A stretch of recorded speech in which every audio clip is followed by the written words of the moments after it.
Hello and welcome to another 2 Network match report with me, Adam. It's finished at St James's Park. It's finished at Newcastle United 3, Southampton 1. Wow, what a performance from the Spaniard. Really came up trumps today. Like, we had an absolute game of two halves. Full cliche there, but we were dreadful second half. All elements were really similar to the Crystal Palace match, where we sort of seemed to dominate and create loads of chances first half, but just completely got overrun or just fell apart. You know, whatever the game plan was, just didn't go right in the second half. But we kept Southampton at bay, who again, they're fighting for their lives as well, but ultimately it puts us on 41 points, temporarily 12th in the league, although I fully suspect that to change once people catch up to 35 games like we have. But, you know, as things stand, at time of recording, we are 10 points clear of Cardiff. I was convinced after Leicester that we survived, and now it's probably mathematically sound if Cardiff don't win. So, really delighted. It was a wonderful sunny Saturday on a bank holiday weekend. Nice evening fixture. There was a real buzz around the ground. You could tell people had been out drinking all afternoon. They brought that atmosphere into the stadium.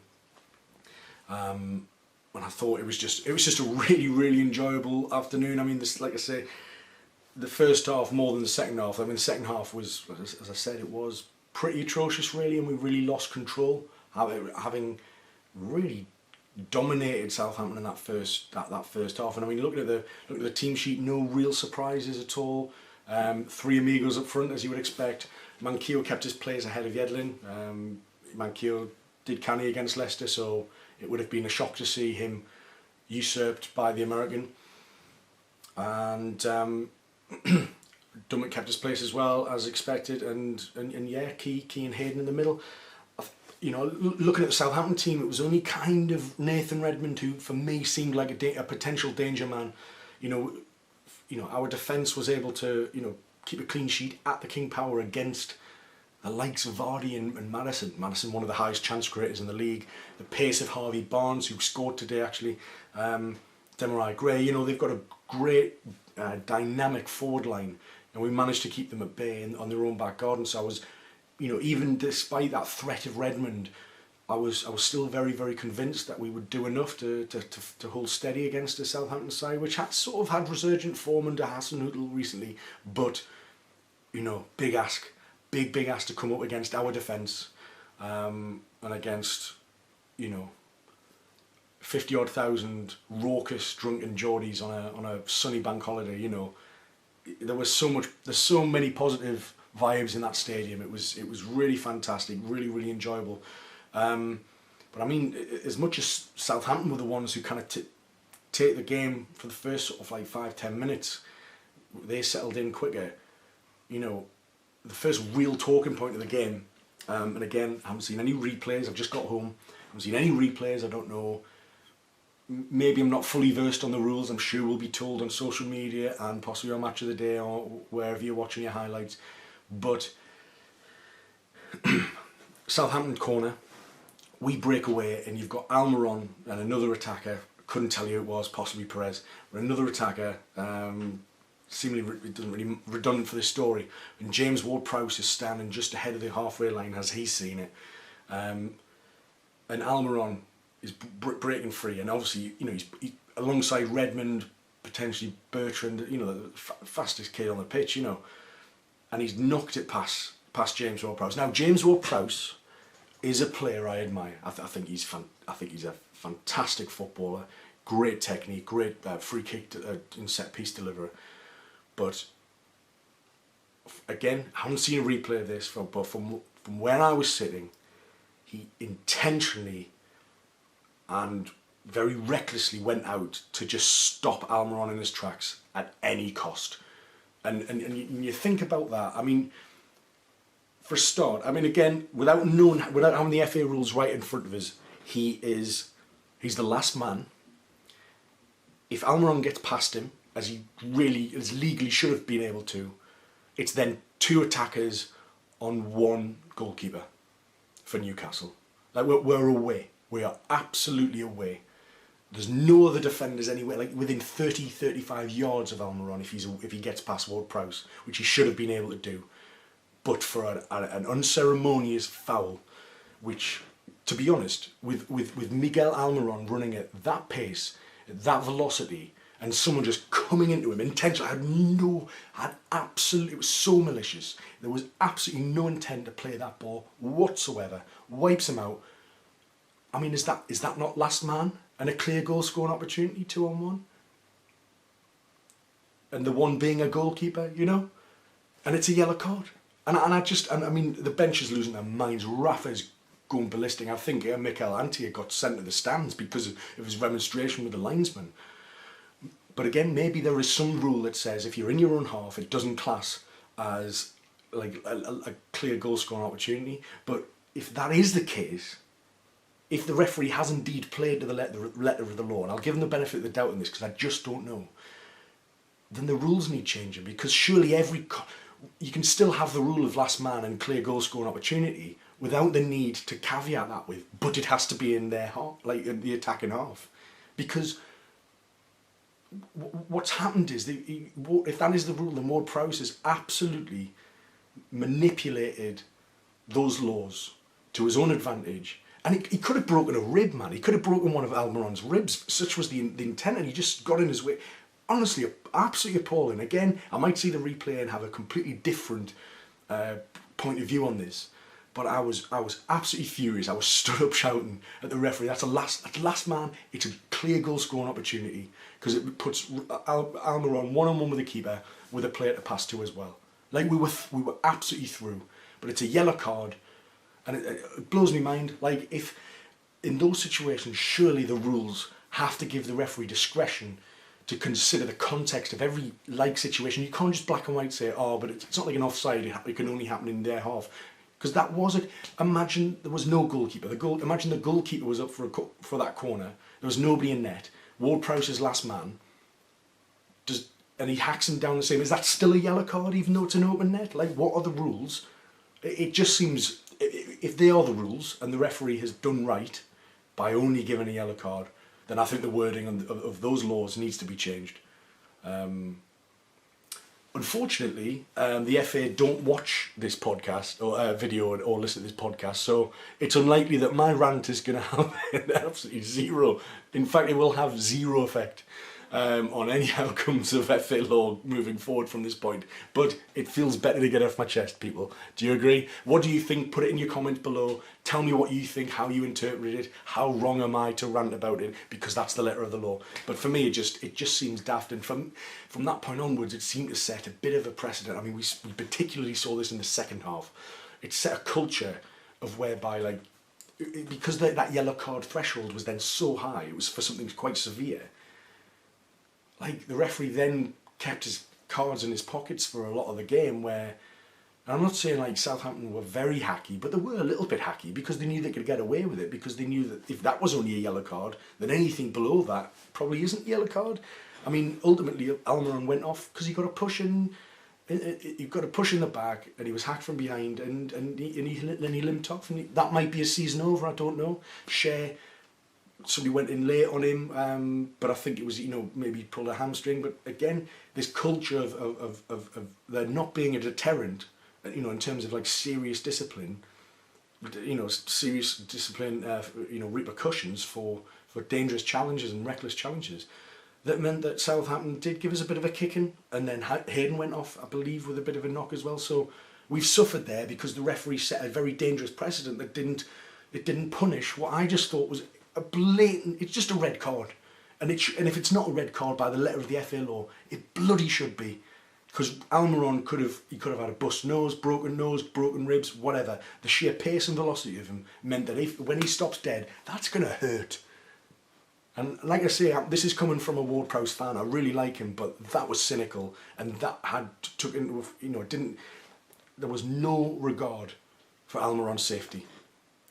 But as we saw with the Everton game, with the injustice that Jordan Pickford stayed on the pitch as well, Newcastle used that energy, that sense of injustice, to let the football do the talking, and that was the motivation. I mean, the decibels rose after that decision. And within minutes, you know, tackles were flying in, and I remember Hayden won a very, very important tackle in the middle of the park. It came to Ayoze Perez back to goal, and he turned onto his right foot, and he kept two defenders at bay, and Southampton, you know, defenders are canny big, and he places this shot across the goalkeeper, I mean, it's the only place he could have put it, but the fact that he's using strength and protecting the ball to get it onto his favoured right foot, to get his shot away against two Premier League defenders, absolutely superb. Ayoze Perez, amazing, and that, you know, that not only did that placate me, but probably most of the crowd at St James's anyway. So, honestly, wonderful goal, and credit to Hayden for getting that, for just being assertive and snapping at them and getting in there and getting stuck in and making it difficult for that midfield to control the game. A couple of minutes later, we're down the left-hand side, and we've fed Rondon, who on his wrong foot, you know, and you know, we saw Almiron really looked up for it, and you know, he was getting into places on the right-hand side as well, you know, dangerous places in the attacking third, and getting kind of balls across and dribbling through. You know, he's a real thorn in their side before he went off, and I thought his contribution was really, really noteworthy. But it was Rondon, who usually is in the 6-yard box waiting for the cut back. It's him on his left foot, has the composure and intelligence to glance up and see Perez busting a gut. Again, that anticipation from the Spaniard to get into a chance, score an opportunity. And across the 6-yard box, perfect weighted pass, he slid in, it's 2-0, he scored 2 in a couple of minutes, and suddenly Southampton, their heads drop, and for the rest of the half, you know, where it just looks completely comfortable, and at half time you're like, this is brilliant, they should be down to, you know, they should be down to 10 men, maybe not, but we were very, very much in control. It was similar to the Palace game, as I said, you know, for that first half, we were completely dominated. However, you know, and Southampton, I believe, like Palace at that time, at half time, hadn't had a shot on target yet. So we've gone into half time very, very comfortable. Still that sense of injustice. Rafa would have, you know, told them to keep it going, don't get complacent. Hasenhüttl made a couple of changes. So Josh Sims came off, and Armstrong came on, who, you know, he's scored a couple of times this season already. Quite impressive for a young player, and you know, Danny Ings was kind of getting sort of bullied out by our defenders, but it was, you know, Redmond was the one who looked to be dangerous. They did have one sort of counter attack from a you know, misplaced pass from one of our players, where they got it stuck under their feet, and the player fizzled out, but there was a threat of 3 players sort of running away, and that something more meaningful could have come on that. You know, I must mention it in the first half as well, a tackle from Almiron on Ward-Prowse as he was winding up on the edge of the box. That was fantastic, amazing commitment, defensive commitment certainly, and Dummett stopping a challenge, getting a shot in, and blocked, you know, really, really good block, an important block towards Dubravka's right-hand side, both in the first half. So they were the only times that we looked like we might be in danger, but you know, these were like, apart from that Dummett block tackle, all these shots were kind of outside. The chances were sort of outside the box, and for them it didn't really change, even though they came out, and as I said, Armstrong came on for Sims, but then I think it was Jack Stevens came off, and Lamina. So I think Jack Stevens is sort of, you know, he's usually a defender by trade. I think he was playing like a defensive midfielder position, but Lamina's more of a box to box. He's athletic, he's energetic, and he's got good strength, and for whatever reason, he seemed to be the difference. Now I remember in the 3-0 last season, even though his missed volley then led to that brilliant counter-attacking team goal that Kennedy like tapped in at the end, at the back post, Lamina was one of their most impressive players, and I wondered, you know, he came on and made such a difference to them that you think, well, why is he not starting? And maybe they came for a draw, to sit back, to soak up, because you had Romeo, and who's a holding midfielder, and then Jack Stevens, who's really a centre back. So you kind of had this protection in front of the back four, but because of those 2 goals in 2 minutes around the half-hour mark, they then brought. I guess it was a case of a bit like Newcastle against Everton. Like we made some changes and just had to go for it, and we were completely overrun by. And Lamina definitely was the difference. And it was Lamina's ability to breach those lines and get in behind Key and Hayden that really started to cause us trouble. And he was bursting through those lines, and he was just making life very, very difficult for us. He was asking questions, and he was constant source of constant sort of niggle, a thorn in the side of our team that had previously been under control, certainly in the middle of the park. But it meant that he was breaching those lines, he was getting in behind and causing problems. And absolutely, it was a counter attack.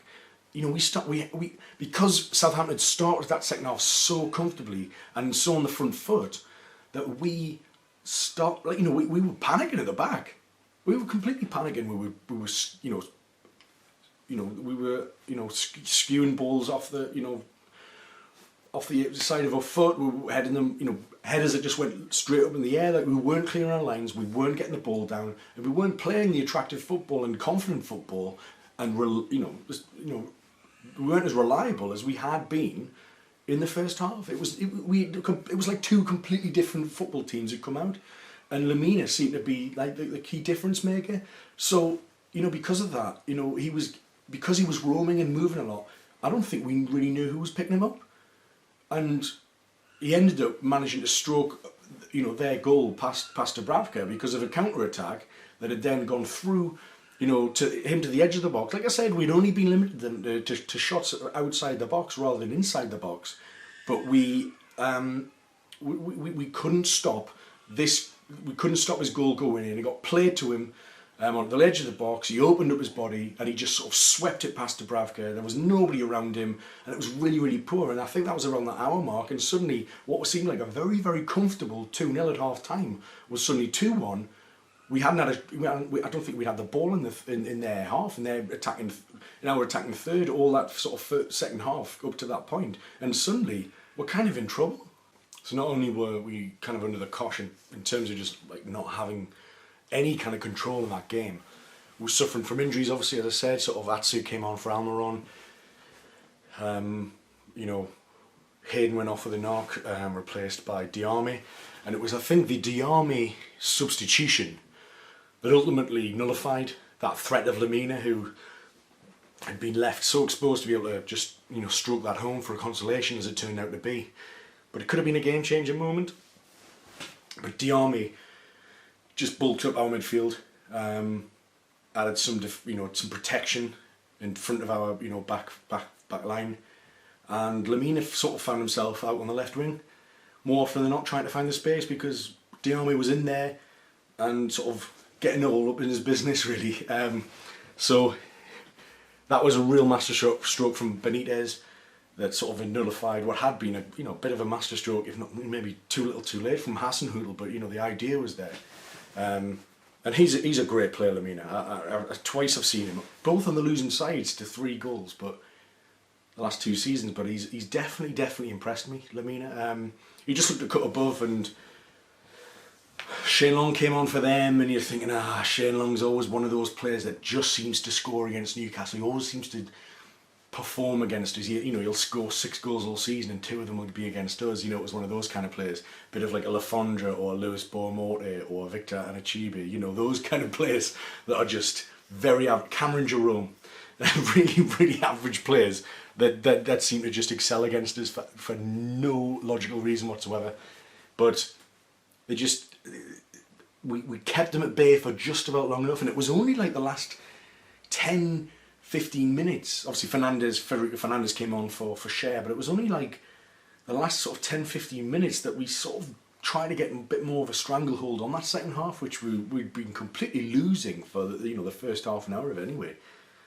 And actually it was Atsu who seemed to be the most proactive in that second half for us, in chasing lost causes and harrying defenders in possession, and just making them, and not to say that Almiron hadn't been doing that at all. He absolutely had been, but he just had a couple of opportunities to cross it, and we had chances of our own. You know, before Almiron had gone off, there was a bit of interplay between him and Richie, as it had been against the for the goal at Leicester for Perez's flicked header.